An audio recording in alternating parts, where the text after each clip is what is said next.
Hello and welcome to LGR Play. As always, I'm Mark Hamer, and today I am joined all the way from Ontario. Is it Ontario? Yeah. Is that your province? That is my province of choice. Your province of choice, Ontario in Canada.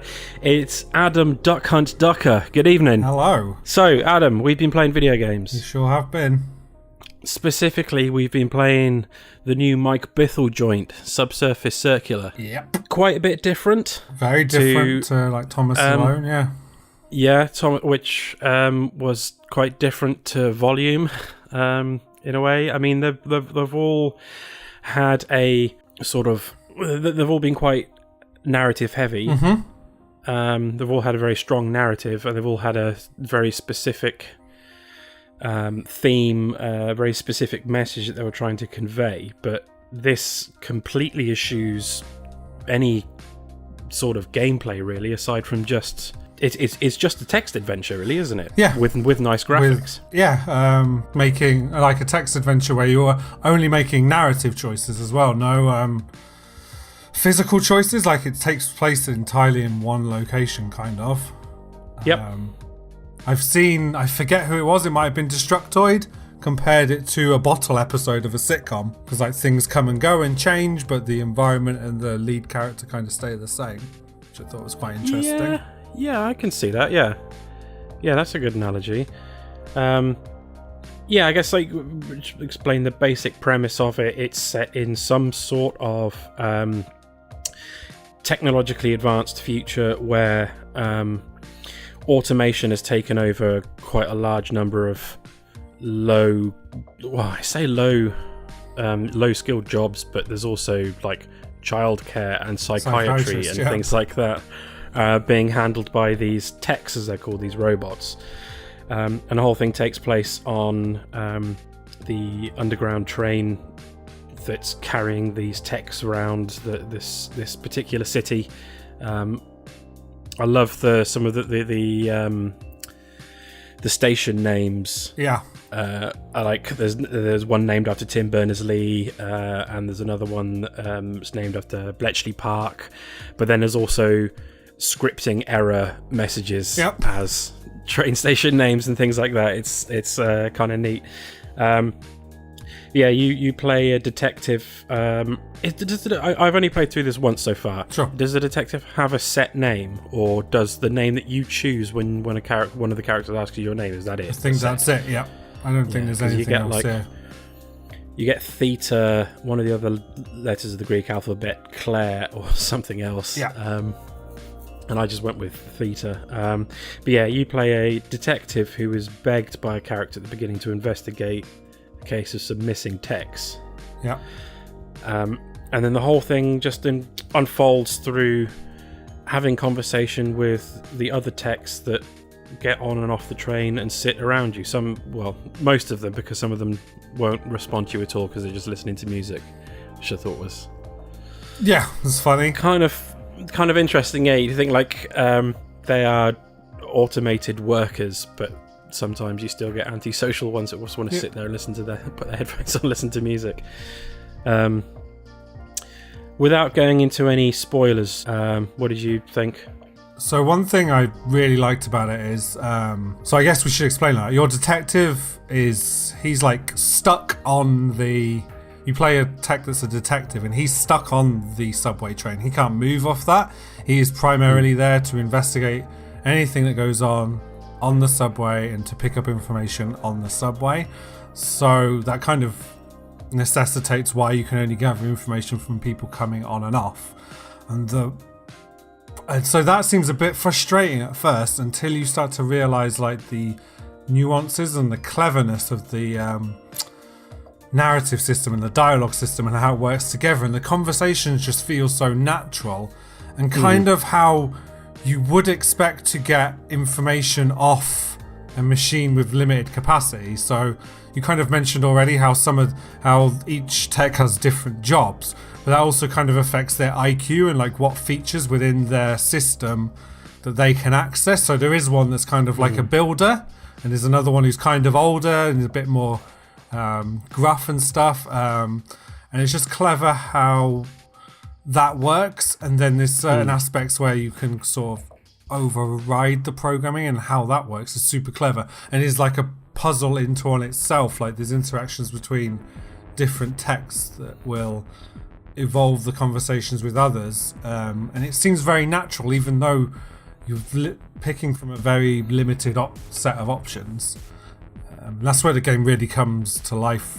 Well, one of the ways it really comes to life for me. Yeah, that's where you get the one of the techs gets on the train, and it's a marketing tech for sporting goods or something like that. It's an energy drink, isn't it? Called like Blaze or something. I forget what it is. Something like that. Yeah. So it can only talk in PR spiel. It can only talk about in marketing speak about the product that it's programmed to hawk.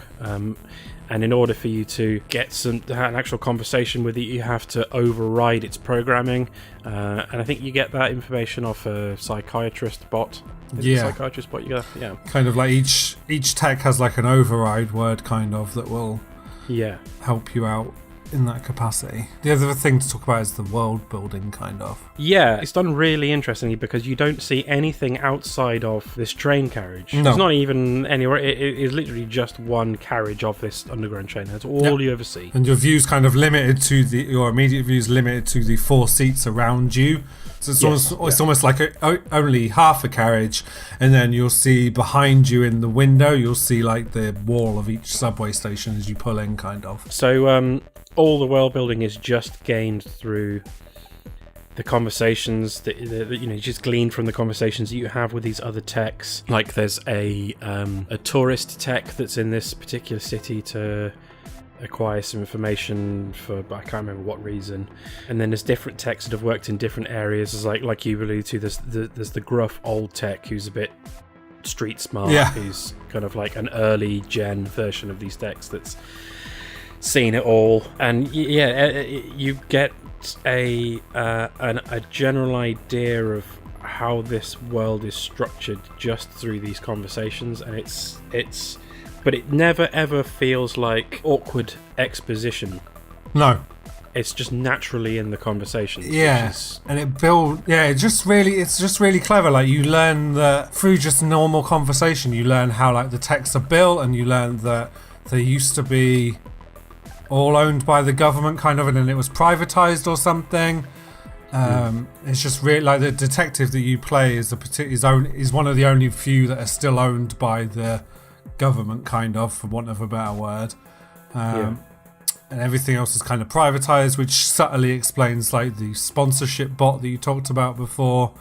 It's just really clever. And like when you and me were talking, I kind of compared it to a game that I just finished called Final Station, which is like a side-scrolling, I guess, zombie shooter almost, or survival game. And you spend a lot of that game traveling on a train, picking up people. So similarly, it has a train. And there's a lot of exposition there about an event that happened called the Visitation. But you, other than a very short bit at the beginning where you're walking through a sewer, you don't get any sense of what the Visitation is, and it doesn't until the very end of the game, which is kind of similar to this. It doesn't explicitly tell you a lot of the events that have actually occurred. It doesn't show you like the wider world. Like you spend a lot of your time just walking through like abandoned houses because it randomly stops you at each train station, and you have to get like a release code to leave each train station.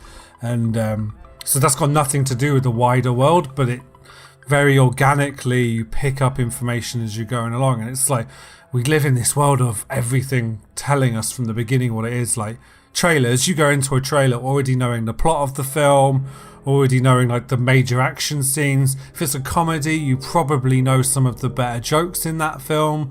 So it's just really refreshing. Like this game could Subsurface Circular could have started with a scroll like a Blade Runner movie that could have explained all the backstory of how the text came to be, that they have a class system, all of this, but it just doesn't. It just reveals it through this really well-written dialogue, and like kudos to Mike Bithell for being able to do that in such a...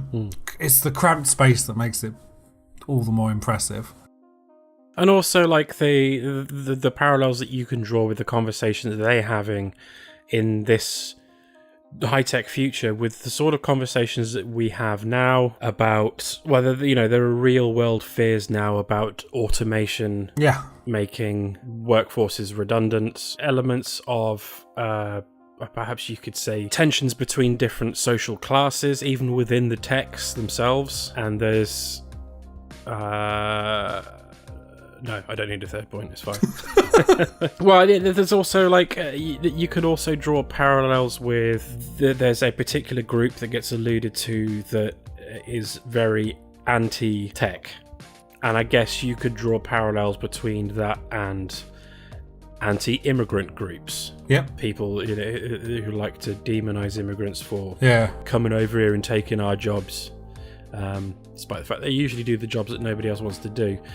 So it manages to take what are things that people already talk about and some people are already afraid about, and transpose them into this this alien world almost, and it just fits perfectly. Some of the ways that sentiment comes out through your questioning's clever as well. Like, one of the avenues of investigation of the missing text is kind of like, oh, have you heard of any? It's natural how it comes up. So it's like you ask one person, have you heard about any like tensions between humans, and then that gives you like another dialogue options about have you heard any examples of violence between humans and techs?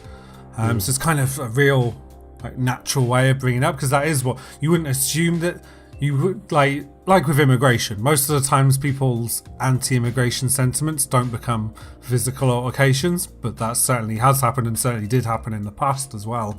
Like if we're looking in England, like there have been extremely violent incidents that have been brought about because of immigration. So it's just like this natural way of that discourse happening, because it's one thing like people say, like office chat of people who may have anti-immigrant sentiments versus the ones that actually go out and do things. It's just a clever way of demonstrating that. Absolutely. It's just kind of like talking about those things in a sort of matter-of-fact way, as people having a conversation on a train might well do. Yeah, that's exactly it.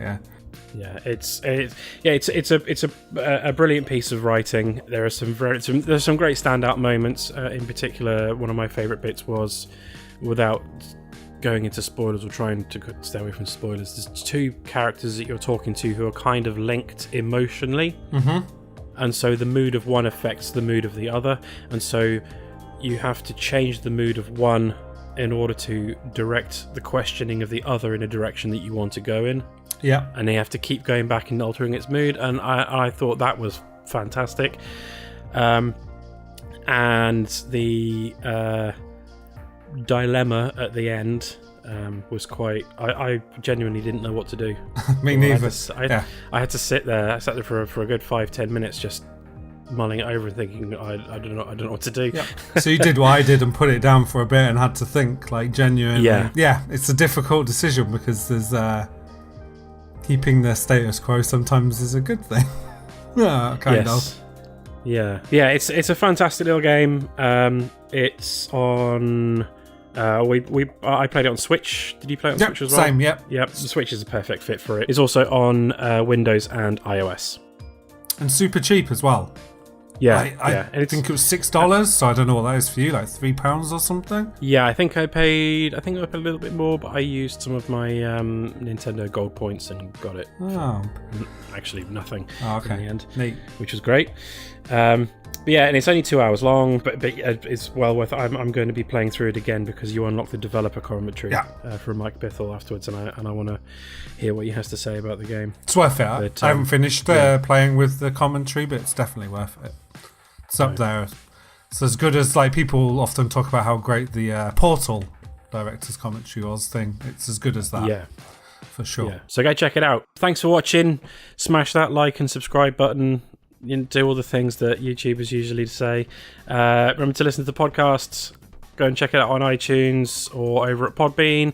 And of course, you can find us on Twitter at LapsGamer, and visit the website lapsgamer.com for blog posts and various nonsense. Anyway, ta-ra! Bye!